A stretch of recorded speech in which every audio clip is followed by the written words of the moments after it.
Hey guys, today we are starting a unit on solid figures, or you might know them better as three-dimensional shapes. We have kind of moved on from the two-dimensional flat shapes that we've been talking about, and now we're moving on to our solid figures.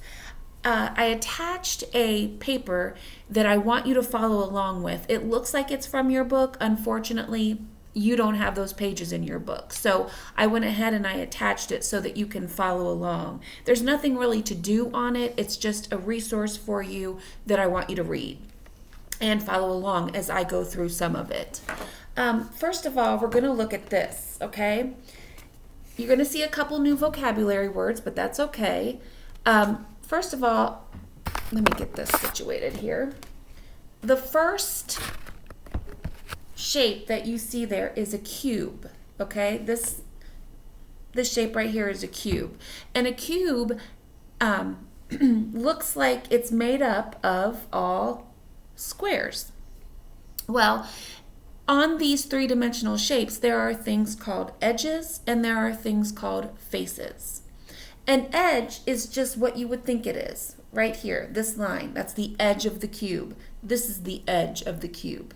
This is the edge of the cube. So if you look at the edges on a cube, you could count 1, 2, 3, 4, 5, 6, 7, 8, 9, and in the back 10, 11.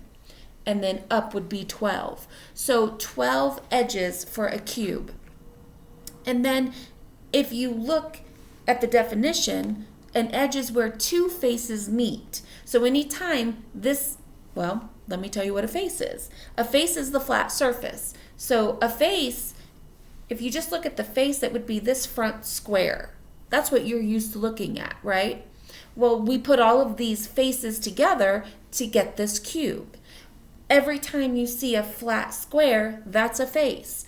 So if an edge is where two faces meet, that would mean this is a face and this is a face, and those come together at this edge. Now, let's count the faces. We've got the front and the back. Let me do something that might help you see this a little better, because I want you to be able to see that the cube is three-dimensional, okay? So we've got this front face, the back face, that's 2, this side and this side, which is 4, the top and the bottom, which is 6, 5, 6. So it has 6 faces. I hope you could see that again. This is the front, this is the back, that's 2, the top and the bottom is 4, and the side and this side would be 6. Okay, so basically all around the cube is 4 sides, and then the top and the bottom. And then the edges would all be where the faces meet. Okay, let's keep going on. If you scroll down in your paper that I attached to you, I think it's under guided practice, you'll see numbers 3 and 4. This is a rectangular prism, and on that paper that I attached for you, there's a picture, a word box of all these different shapes and their names. So one of those shapes is a rectangular prism, okay? And you can see, here's the front, there's the back. It's like you're looking through it. So there's the front, there's the back, the side, and then the other side. And then you have the top and the bottom. So if we wanted to count these faces, we could do it. Here's a face, the front. This would be considered the back, so that's 2. This is the side here, 3, and then the back side would be 4, 5, 6 would be the top and the bottom. So it has 6 faces. And then if we count all the edges, which is where the faces meet, 2 faces meet, we would have 12 edges. Every time we see one of these, that's an edge. And you can easily count those.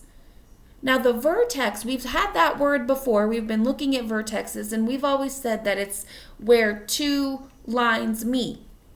Well, in a solid three-dimensional shape, it's where 3 lines meet. 3 edges meet. So it would be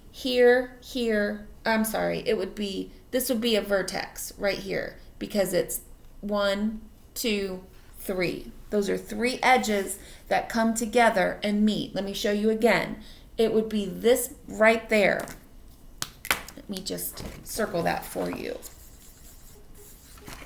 That is one vertex, and it's where this, and this, those edges come together to meet.